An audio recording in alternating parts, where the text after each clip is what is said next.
बेंगलुरु बैठक में कांग्रेस अध्यक्ष मल्लिकार्जुन खड़गे की तरफ से क्या कहा गया, सुनिए। राज्य स्तर पर हम लोगों में कुछ मतभेद, हालांकि हमारे बीच वैचारिक मतभेद नहीं है। आम आदमी के लिए मतभेदों को खत्म करना ही होगा। गरीब, दलित, आदिवासी कुचले जा रहे हैं, बीजेपी सहयोगियों का इस्तेमाल कर छोड़ देती है।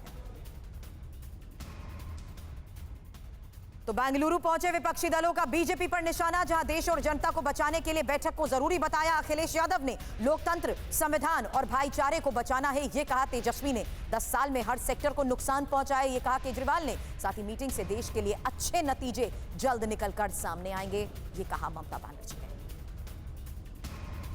इसलिए है देश को बचाना, लोगों को बचाना, पॉलिटिकल लीडर के साथ जिस तरह व्यवहार हो रहा है। और मैं ये कहता हूँ कि देश की 2/3 जनता भारतीय जनता पार्टी के खिलाफ है, 2/3 जनता खिलाफ है। तो इस बार भारतीय जनता पार्टी का सफाया होने के लिए सब एक है।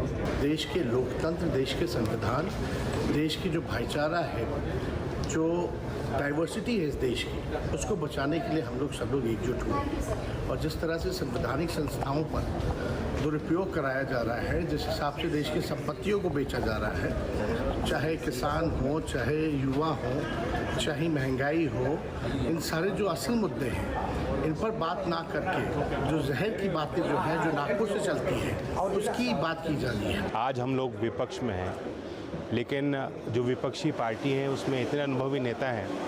अगर आज हम तय करें, साथ में काम करें, जनता के मुद्दों को साथ लेकर चलें, जनता के बीच जाएं, संघर्ष करें, कोई कारण नहीं है कि 2024 में एक पलटी मिलेगी और एक अच्छी सरकार जो जन सहयोगी कार्य करे, संविधान को माने, देश के सबसे गरीब और कमज़ोर वर्गों को मुख्यधारा में लाने के लिए काम करे।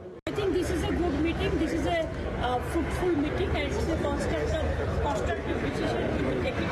All the agenda is very fruitful. Let us discuss it today, and if the outcome today what we discuss, after that the outcome may be the good for the people of this country. I think it is important because Mr. Narendra Modi got a chance to rule the country for the last 10 years. And he has made a complete mess of almost every sector in the country. He has created so much of hatred amongst the people. The economy is in shambles. There is so much of inflation. There is so much of unemployment in all sectors. So now I think it's a time that people of this country want to get rid of him.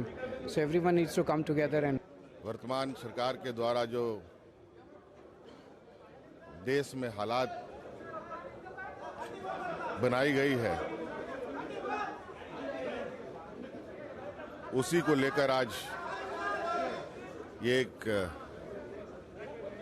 बैठक है, उस पर discussion है। और विपक्षी दलों की बैठक की खास तस्वीरें भी इस बीच हम आपको दिखा रहे हैं। विपक्षी नेताओं की बॉडी लैंग्वेज देखकर बहुत कुछ अंदाजा भी लगाया जा सकता है, और इसी के मायने क्या है, इस बारे में चर्चा करेंगे। हमारे सहयोगी पंकज झा और कुमार विक्रांत इस वक्त हमें ज्वाइन कर चुके हैं। लेकिन इस बीच कुमार, सबसे खास ये तस्वीरें हम दिखा रहे हैं इंफॉर्मेशन वॉल पर, जहां राहुल गांधी तो साफ नजर आ रहे हैं, लेकिन राहुल गांधी का रोल होगा क्या, ये एक बड़ा सवाल है इस महागठबंधन में। क्या स्टार प्रचारक होंगे, या क्या राहुल को ही चेहरा मानने के लिए विपक्ष राजी हो जाएगा? कुछ और तस्वीरों के साथ साथ चर्चा को आगे बढ़ाऊंगी, लेकिन सबसे पहले कुमार, आपके पास सवाल राहुल गांधी को लेकर।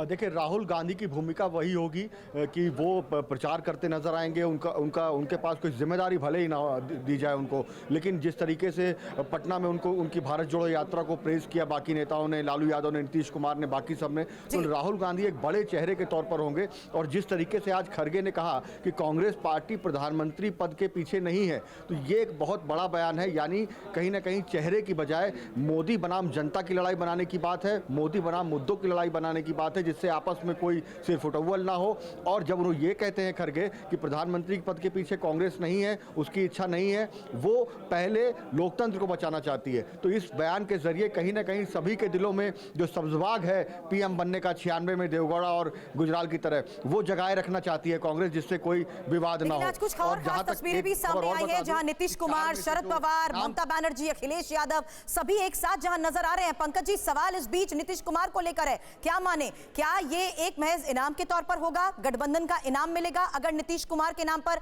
एज अ कन्वीनर चर्चा होती है, तो मोहर लगती है तो?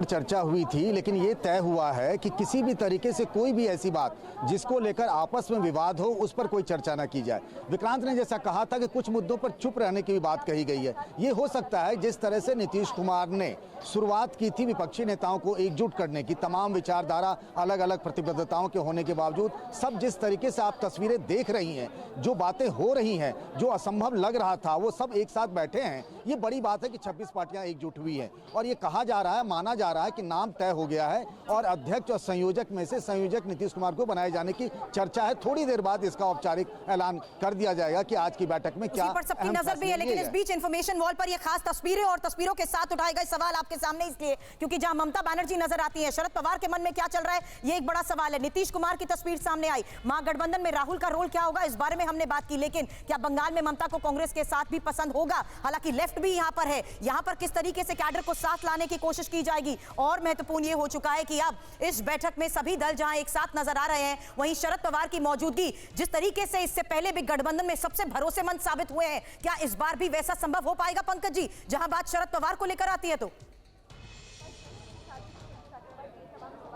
देखिए, शरद पवार ने अभी तक तो वही किया है जिस बात की अपेक्षा की जा रही थी कि वो लगातार बीजेपी के खिलाफ ही रहे हैं और मजबूती से उन्होंने पहले भी, आपको याद होगा कि किस तरीके से सोनिया गांधी से मिलकर उन्होंने महाविकास अघाड़ी बनाई थी महाराष्ट्र में और उनके परिवार में और पार्टी में फूट हुई है, लेकिन अभी भी वो अपने स्टैंड पर कायम है, ऐसा लग रहा है।